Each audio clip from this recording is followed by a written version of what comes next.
সবাইকে শুভ সকাল। আমার আরেকটি কুকিং ব্লগে তোমাদের সকলকে স্বাগত।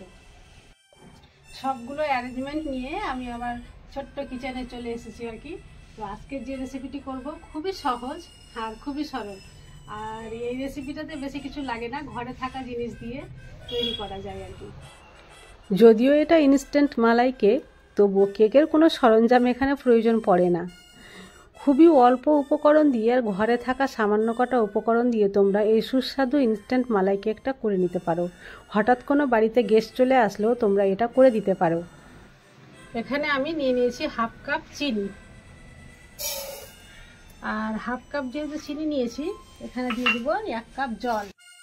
জল আর চিনি একসঙ্গে মিক্স করে গ্যাসের ফ্লেম অন করে এটা আমি বসিয়ে দিলাম, কারণ এখানে আমাকে একটা সুগার সিরাপ তৈরি করতে হবে, আর যেটা কেকে কিন্তু খুবই জরুরি।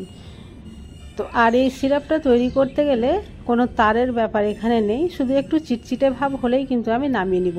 তো তোমরা দেখতে থাকো, যখন হবে আমি তোমাদের দেখানোর পরেই নামাবো। একটা মজার কথা কি জানো তো, এখানে যদিও কেক তৈরি হচ্ছে কিন্তু কোনো রকম বেক করতে হবে না, বেক ছাড়াই খুব সুন্দর কেক তৈরি হয়ে যাবে। এতক্ষণে যে চিনি আর জল চাপিয়েছিলাম সেই সিরাপটা তৈরি হয়ে গেছে, আর দেখতেই পাচ্ছ কেমন অবস্থায় আমি রেখেছি। এবার এটাকে আমি একটা পাত্রে ঢেলে নিচ্ছি। এখানে আমি দিয়ে দিলাম দুধ। দুধটা আগে থেকে জাল করা ছিল, আর দুধ নিয়েছি 500 গ্রাম। যেহেতু এটা ইনস্ট্যান্ট মালাই কেক তৈরি করছি, তো মালাইটা তো করতে হবে। তো মালাই তৈরি করার জন্য আমি এখানে একটা ব্যাটার তৈরি করে দিচ্ছি, যার জন্য এখানে নিয়ে নিব আমি 1 চামচ রুম টেম্পারেচারে থাকা দুধ আছে, ঠান্ডা দুধ। তো এখানে আমি 1 চামচ কাস্টার্ড পাউডার নিয়ে নিচ্ছি, আর তারপরে দিয়ে দিব 2 চামচের মতো কর্নফ্লোর। এখানে কাস্টার্ড পাউডার যদি তোমাদের কাছে না থাকে তাহলে 3 চামচের মতো কর্নফ্লোর দিলেও হবে।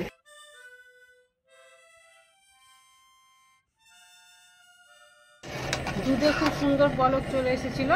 এবার আমি চিনি দিয়ে দিব অল্প করে। এখানে চিনির পরিমাণটা বেশি দিচ্ছি না, যেহেতু অন্যদিকে আমি সুগার সিরাপ তৈরি করে রেখেছি। তো এইভাবে চিনিটা মেল্ট হয়ে যাওয়া পর্যন্ত অপেক্ষা করব। চিনি খুব সুন্দরভাবে মেল্ট হয়ে গেছে। এবার আমি এই কাস্টার্ড পাউডার আর কর্নফ্লোরের যে এটা ব্যাটার তৈরি করে রেখেছি, এটা খুব আস্তে আস্তে ঢালবো আর এভাবে নাড়তে থাকবো। কোনোভাবেই ব্যাটার একসঙ্গে দেওয়া যাবে না, না হলে নিচে দলা পেকে যেতে পারে। মালাইটা তৈরি হয়ে গেছে, এর চাইতে বেশি ঘন করা যাবে না, কারণ ঠান্ডা হলে এমনিতেই ঘন হয়ে যায়। এই পর্যায়ে আমি দিয়ে দেবো ফ্রেশ ক্রিম। ফ্রেশ ক্রিমটা দিলে পুরো গাটা সিল্কি সিল্কি হয়ে যায়। কি সিল্কি সিল্কি? কোথা থেকে যে তুমি ওয়ার্ডস গুলো পাও, ভাষাগুলো সিল্কি সিল্কি। বলেছিলাম না, একেবারে চকচকে হয়ে যাবে, পুরো সিল্কের মতো হয়ে যাবে পুরো গাটা। এই দেখছো, এই বোলটা আমি নতুন আনিয়েছি, আর এটা কিন্তু এখানে মার্কেটে কোথাও পাওয়া যাচ্ছিল না। তো অনলাইনে এটা আনা হয়েছে কিনে। তো খুব কষ্ট করে ম্যানেজ করেছি আর কি। তো ভাবলাম যে আজকে তোমাদের ইনস্ট্যান্ট এই মালাই কেকটা এটাতেই প্রথমে করি। এটা ইনস্ট্যান্ট মালাই কেক যেহেতু বলেছি, তো এখানে কেকেরও ফ্লেভারটা আসবে। তো তার জন্য আমি নিয়ে নিয়েছি এখানে এই টোস্ট। তো তোমরা যদি টোস্ট না দিতে চাও তো এর পরিবর্তে বিস্কিটও ইউজ করতে পারো। তো প্রথম কাজ হচ্ছে টোস্টগুলোকে এইভাবে সাজিয়ে দেওয়া।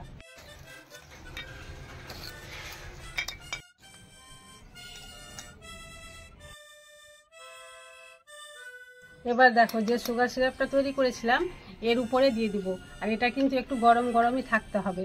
এটা এর উপরে দিলে কি হবে, এটা ভিজেও যাবে আর মিষ্টিও লাগবে খেতে, আর এদিকে গরম গরম থাকলে তাড়াতাড়ি সফটও হয়ে যাবে। সবগুলোতে সুগার সিরাপ দেওয়া কমপ্লিট হয়ে গেল। আর যে মালাইটা তৈরি করেছিলাম, এবার এর উপরে মালাই দিয়ে ঢেকে দিব পুরো আমি।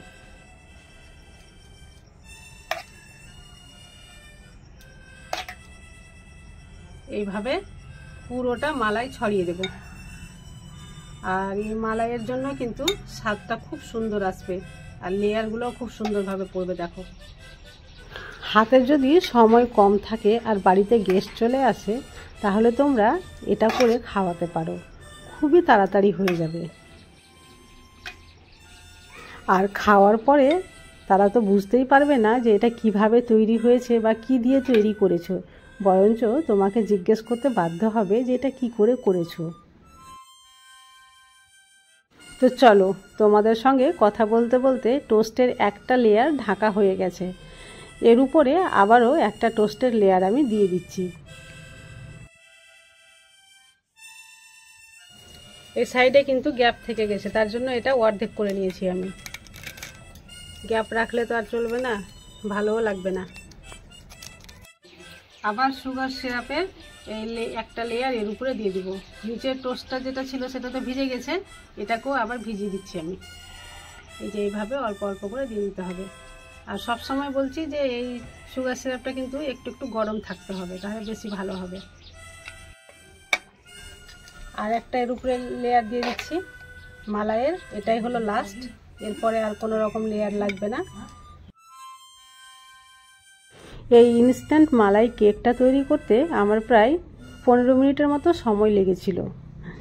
আর দেখলে তো অল্প সময়ের মধ্যে কত সুন্দর একটা কেক তৈরি হয়ে গেল। আর দেখতে যা লাগছে না, শুধু একে গার্নিশ করলে এর চেহারাটা আরও খুলে যাবে। আর খেয়ে যে কত তৃপ্তি পাওয়া যায় সেটা তোমাদের বলে বোঝাতে পারবো না। তোমরা যতক্ষণ না নিজে করেছো ততক্ষণ আমি তোমাদের কিছুই বলে বোঝাতে পারবো না। তো এই রেসিপিটা তোমরা একবার হলেও বাড়িতে ট্রাই করো, আর কেমন হচ্ছে আমাকে অবশ্যই কমেন্টে এসে জানাবে। এবার আমি এটা গার্নিশ করার জন্য কিছুটা পেস্তা বাদাম এভাবে কেটে নিয়েছি, আর উপর থেকে এইভাবে ছড়িয়ে দিলাম। এটা ছড়ানোর পরেও মনে হচ্ছিল যে কিছু মনে হয় কম থেকে গেছে, তাই আমি এর উপরে চেরি দেওয়ার জন্য অপেক্ষা করছিলাম। এখানে শুধু পেস্তা বাদাম দিয়ে রেখেছি, আর চেরিটা ছিল না, তাই আনতে দিয়েছিলাম বাজার থেকে, আর অপেক্ষা করছিলাম। চলে এসছে, এবার এটা দিয়ে দিই তো আরও ভালো লাগবে দেখতে। এরপরে কয়েক টুকরো চেরি উপরে কেটে এইভাবে ছড়িয়ে দিলাম। আর দেখতে পাচ্ছ এর লুকটা কত সুন্দর হয়েছে, দেখে এখন থেকে জিভে জল পড়ছে। এটা দেখে কার কার জিভে জল এসছে কমেন্টে কিন্তু আমাকে অবশ্যই জানাবে। এখনও এটা রেডি হয়নি, এটাকে এইভাবে গার্নিশ করার পরে আমি 1.5 ঘন্টার জন্য ফ্রিজে রেখে দেব, কারণ এটা ঠান্ডা ঠান্ডা খেতেই কিন্তু খুব সুন্দর লাগে। 1.5 ঘন্টা পরে ফ্রিজ থেকে বার করলাম, আর দেখো পুরোপুরি সেট হয়ে গেছে। আর নিচের দিকটাও দেখো কত সুন্দর লাগছে দেখতে। আমি এবার তোমাদের কেটে দেখাচ্ছি।